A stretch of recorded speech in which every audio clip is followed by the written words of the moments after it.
Hi everyone! Thanks for tuning in to today's lesson. My name is Leanna and I'm a senior in high school with a major in IT. The intent of this tutorial video is to share my knowledge of my field of study, that of which is computer science. The topics of discussion are as follows. For programming, I will be discussing Android app development, networking, spanning tree protocol, or STP, IT physics, electricity, economic supply and demand, and lastly, sociology, global stratification. Note that each subject is related to this field of study, which I will get more into detail later on in this tutorial video.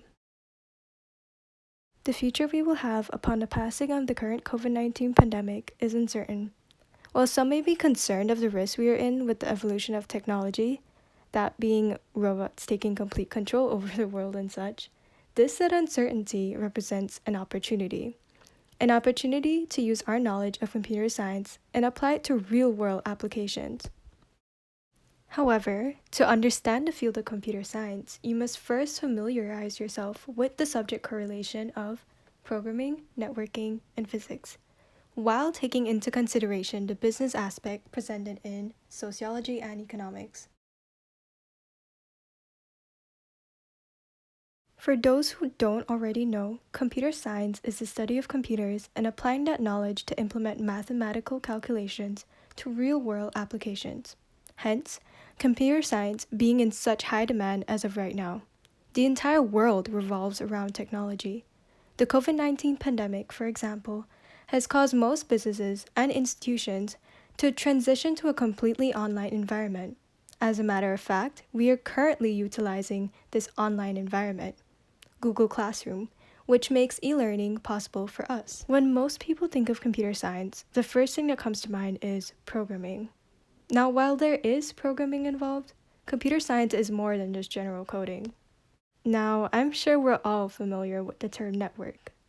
Looking at it from a technological point of view, however, or computer networking to be precise, refers to the process of connecting two or more computers together for communication purposes, such as the sharing of data or providing technical support.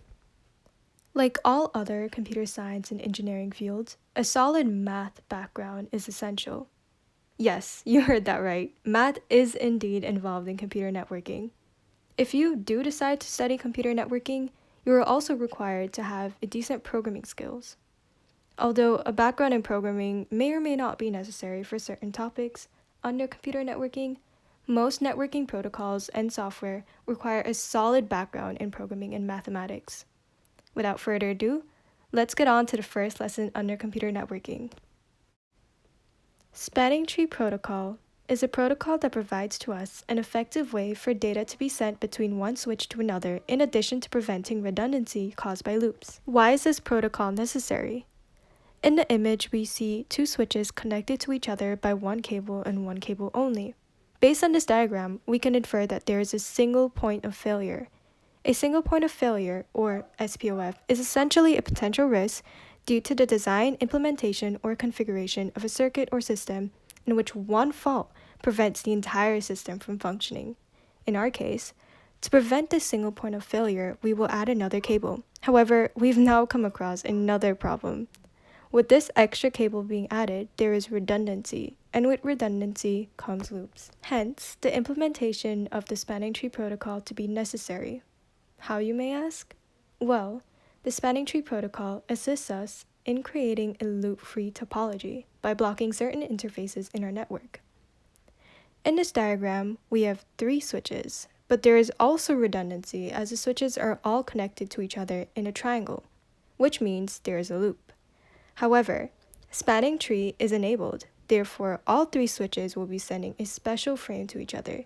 This special frame is referred to as the Bridge Protocol Data Unit, or BPDU. There are two pieces of information that the protocol of spanning tree requires, those of which are the MAC address and the priority. The MAC address and priority make up the bridge ID. Here is how. The protocol will select one of the switches to be the root bridge. This root bridge will be the one with the best bridge ID, which is determined by the lowest bridge ID. As you may notice, the priority for all three switches remain the same. This is because it is set to 32768 by default. but we can choose to change it. With that said, how do we determine the root bridge in this topology? As mentioned before, the root bridge, given that the priority remains the same for all three switches, is that of which has the lowest bridge ID. Hence, switch 0 being the root bridge since it has the lowest bridge ID. The other switches, switches 1 and switch 2, are then referred to as the non-root bridges. Once the protocol is configured, it will block one of the ports. In this topology, the port on switch 2 will not be blocked simply because it has the better bridge ID. Note that lower means better. Switch 1, on the other hand, has the highest bridge ID. Therefore, the port on switch 1 will be blocked, breaking the loop. Alright, that concludes the end of our lesson. We will now move on to the subject of programming. Computer programming is a skill professionals use to write code that instructs a computer, application, or software program how and when it performs its calculations. Computer programmers create instructions for a computer to execute by writing and testing code that enables such programs to run successfully. There really is no limit to what a computer can do.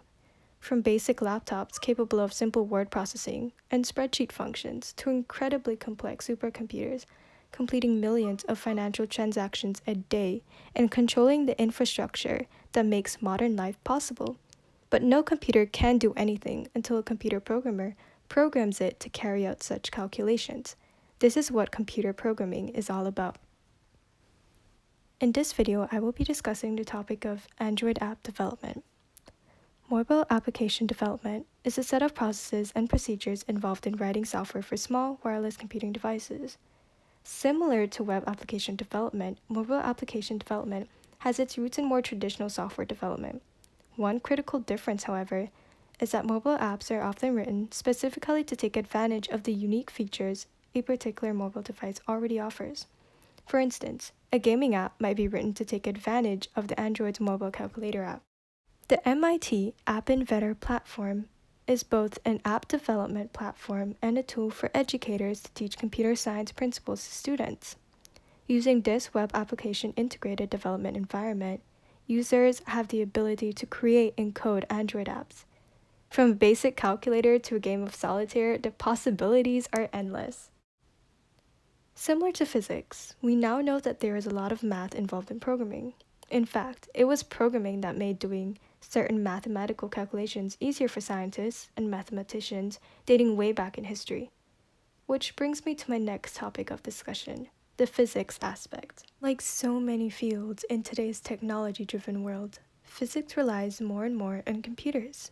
As research scientists, physicists use computers for data collection and manipulation.